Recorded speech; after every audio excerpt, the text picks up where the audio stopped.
मांझी प्रखंड के डुमरी पंचायत में अल्पसंख्यक प्रकोष्ठ के इम्तियाज परवेज की अध्यक्षता में एक दिवसीय बैठक संपन्न हुआ है। प्रदेश से आए प्रदेश प्रभारी ने अपने भाषण के क्रम में प्रदेश के मुख्यमंत्री नीतीश कुमार के अल्पसंख्यकों के मिलने वाली योजनाओं पर प्रकाश डाला।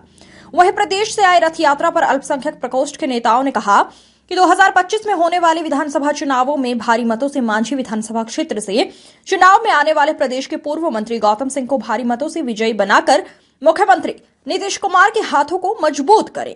अभी तक 13 जिला में रथ यात्रा से भ्रमण करने का कार्य किया गया है। बिहार के अलीगढ़ मुस्लिम विश्वविद्यालय की शाखा खोलने हेतु किशनगंज में 2 एकड़ भूमि निःशुल्क हस्तांतरित की गई है।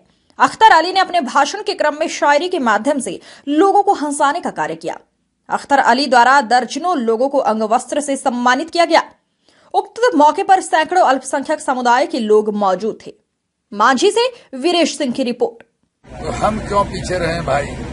हम भी बिहार के विकास के सारथी बने, हम भी बिहार के तरक्की के वाहक बने। आदरणीय नीतीश कुमार जी के साथ साथ और बिहार में जो पिछले 19 सालों में पुरअमन तरक्की की राह पर जो बिहार निकला है वो आगे भी जारी रहे, यही मैसेज हम लोगों को देने के लिए निकले हैं। 14 जिला हम लोगों का 14वां जिला आज हम लोग पार करेंगे। सारण की धरती को आज हम लोग छोड़कर गोपालगंज जाएंगे, गोपालगंज में प्रवेश होगा। हर जगह बहुत अच्छा रिस्पॉन्ड मिल रहा है। लोग 1.5 घंटा 2 घंटा अगर हम लोग कहीं कार्यक्रम में फंस जाते हैं, जैसा कि अभी आप देख रहे हैं, तो लोग इंतजार कर रहे हैं, बातों को सुनते हैं और माननीय मुख्यमंत्री जी का विकास कार्य जो अल्पसंख्यक समाज के लिए अब उसको समझने लगे। उस जज्बाती मसलों में अब नहीं बहने वाले।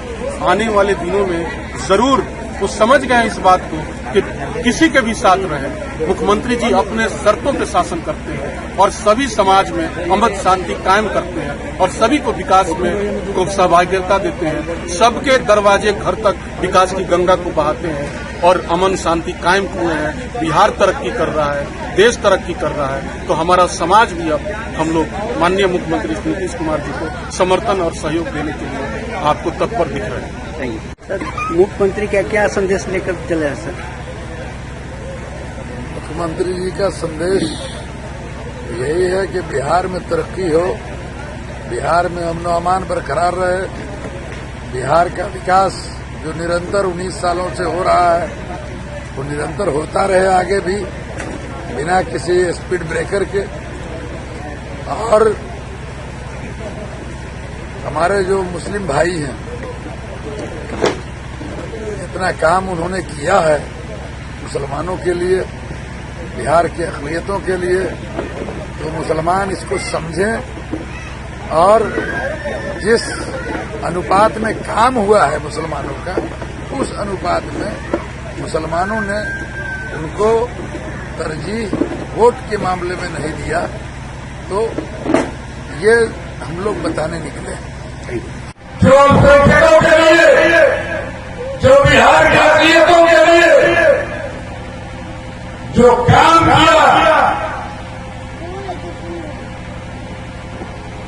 उसको वो सारी योजनाएं, उन सारे कामों की जानकारी अक़लियतों के घर तक, गांव तक बिहार में पहुंचे। ये मकसद लेकर हम लोग चले। और दूसरा मकसद यह है कि जो वजीर आला ने पिछले 19 सालों में हर जात और मजहब के साथ साथ हमारी कौम का भी ख्याल रखा, मुसलमानों का भी ख्याल रखा, मुसलमानों के सारे बचाने चले, सुख दुख में साथ चले, उनको हम वक्त आने पर क्यों भूल जाते हैं। दूसरा मकसद ये, आप कि जब भी प्यारा और तारों से भी हंसी है, मेरे वतन के जैसा कोई वतन नहीं है।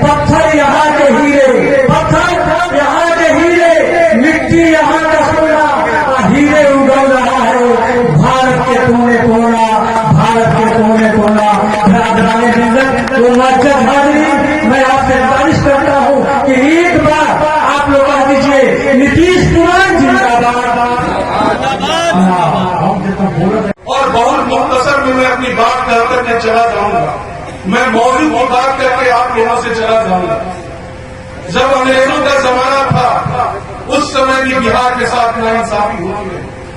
हमें गिरमिटिया मजदूर बना करके फिजी के टापुओं पे, वेस्ट इंडीज के टापुओं पे, मॉरिशस के टापुओं पे हमारे पूर्वजों को ले जाया गया और कुछ लोग बीमार पड़ गए तो उनको समंदर में डुबो दिया गया और उसके बाद से लोग जो बच गए, आप लोग कुछ क्रिकेटर देखते होंगे जो हिंदू नाम के हो, जो मुस्लिम नाम के हैं, वो हमारे ही पूर्वजों में के खानदान के लोग हैं, वो हमारे भाई हैं। तो इस तरह से अंग्रेजों ने हमारे साथ नाइंसाफी की। जब देश आजाद हुआ हमारे पूर्वजों ने लड़ाई लड़ी देश की आजादी के लिए, और जब हम लोग आजादी की लड़ाई लड़ने में सफल हो गए, देश आजाद हुआ तो यहाँ कांग्रेस की सरकार बनी और उस कांग्रेस की सरकार ने भी हमारे साथ बड़ी नाइंसाफी की। हमारे पास खनिज संपदा की कमी नहीं थी। झारखंड में हमारे पास बिहार का हिस्सा था, बहुत सारी खनिज संपदाएं थी, पर कांग्रेस ने भी हमारे साथ क्या किया, हमको बिहार को मजदूर हब बना के रख दिया। हमको कभी दिल्ली बनाने में लगा दिया, कभी कलकत्ता बनाने में लगा दिया, कभी महाराष्ट्र बनाने में लगा दिया और कभी पंजाब बनाने में लगा दिया। और जब हमारे लोगों के साथ जब वहां जाते अपने पेट के लिए जब पलायन करके रोजी रोटी कमाने के लिए जाते थे तो वहां के लोग हमारा तिरस्कार करते थे, कहते थे कि एक बिहारी 100 बीमारी, 2 बिहारी मारा मारी, 3 बिहारी सरकार हमारी। इस तरह से भैया भैया करके हमको अपमानित किया जाता था। पर माननीय मुख्यमंत्री श्री नीतीश कुमार जी ने गद्दी संभाली, अल्लाह ताला की रहमत हुई, मजलूमों की दुआएं कबूल हुई और बिहार में महाराजा की स्थिति थी, माओ की गोद उजाड़ी जाती थी, बहनों का सुहाग उजाड़ा जाता था, दिन दहाड़े दौड़ पड़ते थे, यहाँ से व्यापारी पलायन कराते थे। रात को अगर कोई थोड़ा सा लेट हो जाता था तो माँ बाप का कलेजा धड़क करता था कि मेरे बेटे के साथ कुछ अनहोनी न हो जाए। बाप का मर्डर हो जाए तो बेटा लाश नहीं उठाया जाता था, यहाँ तक कि पुलिस एसोसिएशन की भी अध्यक्ष की हत्या हो जाती थी और एक मंदिर की तरफ जाते जाते कब किसी का क्या हो जाए, यहाँ धरती फूक करती थी, अपराधी आवारा हॉस्पिटल में डॉक्टर नहीं होते थे, थाने में अपराधी भर के शराब पिया। निर्माण का भरोसा लाल स्टील TMT बार्स, हर निर्माण के लिए उपयोग लाल स्टील TMT बार्स, रिश्ता मजबूती